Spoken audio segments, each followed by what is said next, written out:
welcome back to another edition of the Actors Hotstove. I am your host, Caroline Carter, and today we are joined by our beloved acting coach and longtime casting director, Cathy Reinking, and another fellow actor, LeBow. Today we are really going to delve into some hot topics, and something that's been hot on my face page these last couple of days is the political environment that we're in. It's a very hot political environment, and we're seeing actors posting their political views on their Facebook pages, and agents and producers and directors and whoever your friends are, and of course you want to be connected with a lot of these people in the industry, but they're seeing you post whether you're against this guy or against that girl, and it's turning out that it's not in the favor for the actor. What do you think? Yeah, it isn't. I hate to say it isn't, but it isn't. It's good to stay apolitical for when you're in any limelight, I think. But then again, on the other hand, I think you should be able to speak what you want. So yes. I'm a little torn, but it's probably the safest bet is to be neutral on that. Especially for actors. Especially right? for actors. So what do you think, Adam? I know you're such a veteran actor. I'm sure you want to kind of put your views on the world, et cetera, out there. Yeah, I have to underscore what Cathy said. I mean, especially the word safe. The safest choice is to play your cards close to your vest when it comes to politics. But, as she also alluded to, if it's who you are, then it's who you are. We all know of celebrities who have been outspoken on many issues, but it does seem like they already have been established before they went there. For the up-and-coming actor, it's a different story. So it's a very tough call. Yeah, it's really like a career suicide for a beginning actor, wouldn't it be, to sit there and start ranting about some political? Well, yeah. I mean, you probably shouldn't rant. I mean, is it suicide, or is it just committing to that's who you're going to be, and you know you're going to alienate someone who's across the aisle, as they say, having a different point God, of I view. hate that we're so polarized now. Right. That you have to be worried about what you say. You know, it's all First Amendment rights and all this. You can say whatever you want, but you really can't. Right. God, it's just really complicated. sort of, yeah. But if it really came down to it, and you were casting, you know, a couple of characters, and you knew that somebody had posted something and it was absolutely the opposite of the way you feel politically, you might be a little bit adverse to that. I might, just because we are so polarized now. I probably shouldn't be. I should be neutral as a casting person, but I'm still a human being. Right. And, you know, Yeah. I don't know. Boy, it's tough. It's a really tough climate. Yeah. And another thing that I wanted to continue off of last week, because we didn't have you on the show last week, was about the social following and people getting hired depending on how many followers they have versus other actors on Instagram. And isn't that a dangerous area to get into, where now you're not even looking at an actor's talent, but rather how many followers they have? Yeah, and I think it's really more indie film people that are looking, because they want to hire somebody that already has a following. So, because there's so many, you know, just to have a larger audience. So it's not a good thing. But I prefer to look at it that it's like, if you have 20,000 Twitter followers, okay, so what? But if you're actually an influencer and you're posting stuff that is your point of view, that's not political, I guess, but really what you have to give to the world and who are you? I think that's a good thing to post and have followers doing actually something. Because it's not really how many posts you're putting out there about yourself, but it's actually being this influencer. So what does an influencer mean to you? Oh boy. You know, there's so many levels. There's influencers in terms of style and fashion. There's influencers in terms of cultural movements, like you were saying. They can say, hey, everybody should register to vote, and suddenly there are 100,000 registrations.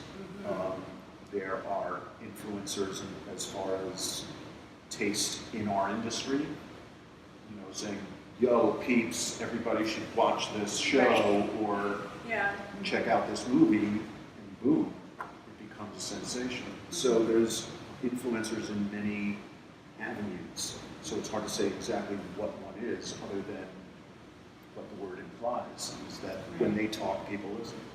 Yeah, so you have to be very distinct. You know, you're really yourself, and I think casting directors are looking for people with their very distinct personalities and who they really are, and those are the people we're looking for. for, and that would be nice to plug into a sitcom or a drama. Right. Is, who are you as a person, and are you reflecting that in everything that you post? So you don't have a problem with making a decision based on two actors with basically the same talent? That's not, the That's casting directors do not do that. It's the okay. producers. It's Okay. the studio, the network, and the producers. Right. Casting directors don't like that. We don't like that we're choosing people on how many followers. I can tell you that. We like good actors. Yeah. So, And but we don't have the final say. Yeah. And it's just another polarizing thing in the industry, right? Yeah, it is. It is. It's And I not. think it really works against, say, older and established actors. Like, I mean, of course, if you're a young generation actor, then this is what you do, right? But aren't we kind of shooting ourselves in the foot for maybe older actors or even women? It's kind of like I see it as being more of an impediment to women, because now it's another thing that even though maybe you've been in the business long, you accumulated your credits, and now it's like you're ready to bust out, and now they're looking at, oh no, we're looking at people who have more followers. Well, but you're also competing with your own demographic, so you don't really have to work. You're not competing with a younger person. So it's. But I also think that no matter what age, it's kind of cool to have followers and to express yourself online. Do you think it's cool? I think it's the modern version of what has previously been called the known quantity. Someone who was known from TV, so they put them on Broadway. Someone who was known from film, so they put them on TV. So this is just another way that I think producers, as Cathy said, consider the people who are influencers who have a strong following to be, that's a known quantity, a proven brand. Yeah, and they're already attracting people. Right. So. Right, and there's a buzz about them. Like producer, directors, network studios are always looking for who's got the biggest buzz. Right. Because that'll just give them a larger audience. Exactly. So in some ways, like you were saying, the older app, I don't think it's new. I think the medium in which they are established, in which they are establishing themselves and becoming that known quantity and establishing a track record is new. But the idea of, from a producer's point of view, going with somebody that has audience, familiarity? A pre-made audience, Yeah. I guess. Right. A pre-made Yeah, audience. That's as old as the There's industry. so much content now. Like, how are you going to get people to go watch your show? Right. It's by having an influencer as part of it, Yeah. and maybe just for the lead. It doesn't necessarily be everyone in the show. And so, while we have you here, Cathy, I mean, you got to tell us what are people looking for? What are the producers and the filmmakers looking for when actors come into the audition room and they feel like they have to sort of capture this character? Are they do the people who are making those decisions, do they already have a preconceived notion of what they want to walk in the room? They might, but you can change their minds. If you're really good, really centered as an actor, revealing of yourself, creating a fully dimensional human being as the role, you will get noticed, and you can just change their minds. Because they have certain things, but no, like we cast off type all the time, and that's actually more interesting. And when you go into the audition room, do you just what do you go in there with?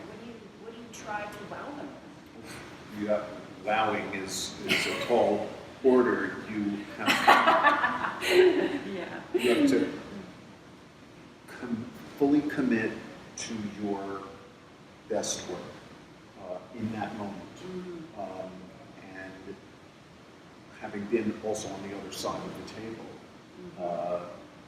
in various projects, it is absolutely true that you go in with an idea, a sense of this character, and then someone can walk in the room that changes your mind completely. It's absolutely true. It's kind of whoever owns it more. Right. Like, I got it. Like, no, this is mine. Yes. And no one else is taking it. It's being that confident, but not arrogant about it. That's usually what wins the day. And not messing up.